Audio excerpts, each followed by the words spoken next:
what's up? What's up? It is Thursday, 3/13. I think we're going to do Thursday and Friday's lesson together because it's going to be prep for the lab and then finish the lab, and then you're going to be turning in your journal checks. I'll do most of those in class on Friday, but you will see that in there. You guys already know what to do. Just get the journal check done. So let's go ahead and keep on push right into that. So here is the journal check right here. There's not much to it. You only have entry activities number 33, 34, and 35. That's really it. And then your agenda for the 2 weeks. You see the weeks up there. Boom, just make sure to get them. And again, if you're having to scan it in, open your book. That's one scan. Open your agenda to the next page. That's another scan. And if you have everything on page 33, that's another scan. Boom, it should have PDF. One PDF, probably like 3 pages, maximum 4 pages. Really shouldn't be that much. All right, so again, if you are not ready and need time over the weekend to scan that, handle that business.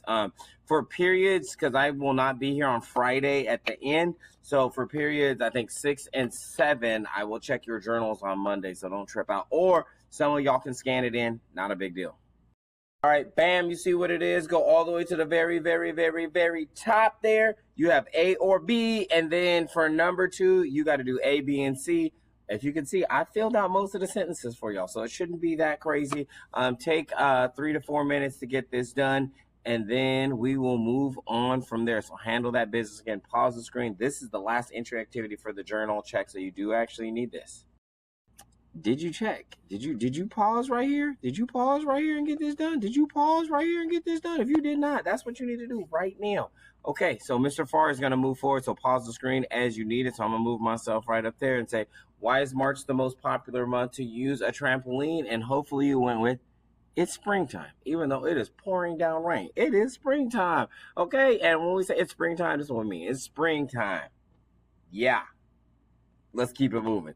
Okay, we are done with all of that. So this is what I do want to get onto. So we just got a couple of things here. Make sure to pause the screen, read all of this, and then make sure that you read the procedures. Again, read all of this, and then get on to procedures.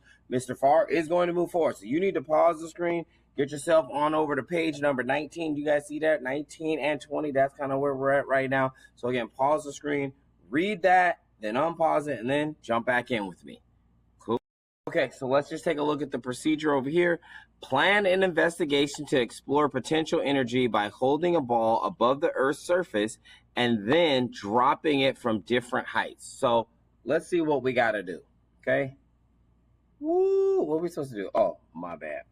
Okay, so if you are at home and you're like, yo, what do we got to do? Okay, this is what we got to do.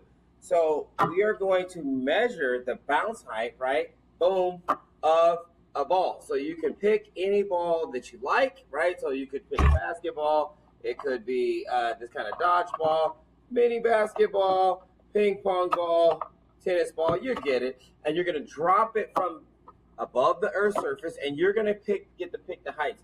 Now, how many heights do you need to pick?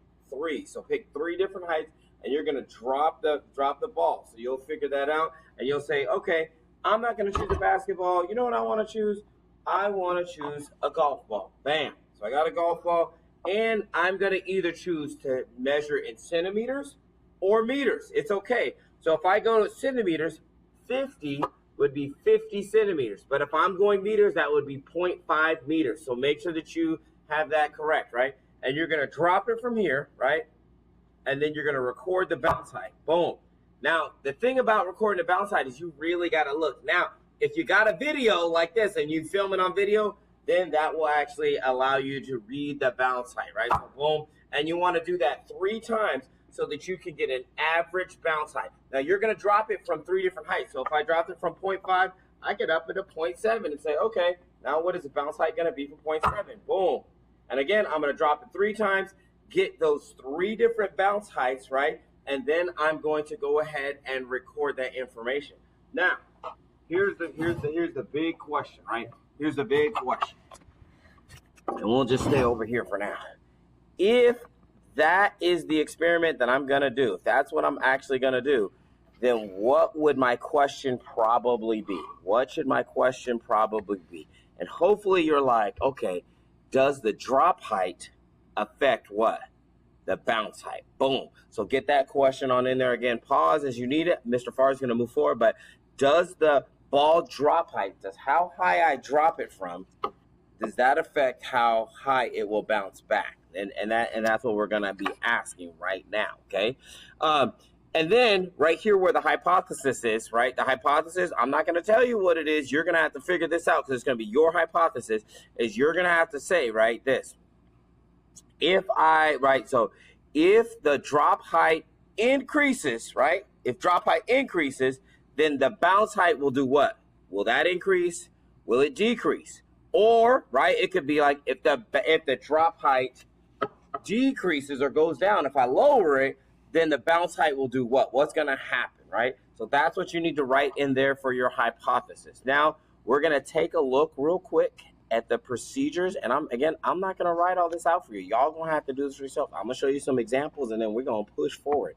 Okay, so one procedure could be, say, drop ball from 30 centimeters, right? So that would mean I would be like, okay, cool, drop ball from 30 centimeters, record the bounce height in the data table, repeat this step 2 times, then calculate the average bounce height. So that would be like, okay, I dropped the ball from 30 centimeters, boom, 1, record that in my data table, boom, then boom, okay, cool, done that 3 times, then calculate the bounce height. That could be a step 1 for a procedure. Now, I need 3 different heights, so I've got to repeat step 1 at what other heights are you going to select that for, okay? Then you also need to make a data table. So you got to have procedures here at the top of page 20. Then you also need to have a data table at the bottom there. So make sure that you have that cracking, okay? Now, here are some examples of data tables that might be helpful. Hold on. This might be a helpful data table. However, height held or drop height, right? That could be something similar. And then height bounced or bounce height, right? That could be similar. However, remember, we need to drop the ball 3 times from each height, right? So we got to have more than just one box. We've got to have like 3 boxes. We also need a box or a column for the average bounce height. So remember, it might be a little bit different.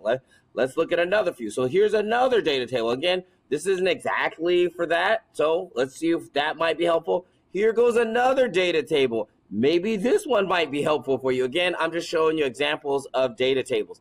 All right, last thing is this. On page 21, there is a CER. However, we are not going, and I repeat, not going to do the CER, okay? We're not doing that. However, there are 3 conclusion questions that you do need to answer. So I'm going to go ahead and put them right here. So write these on pages, on page number 21. So go ahead and write that on page number 21. Once you have done that, then you can end this, and then you can go through the experiment, get everything done, and then that is it. All right, y'all. Peace.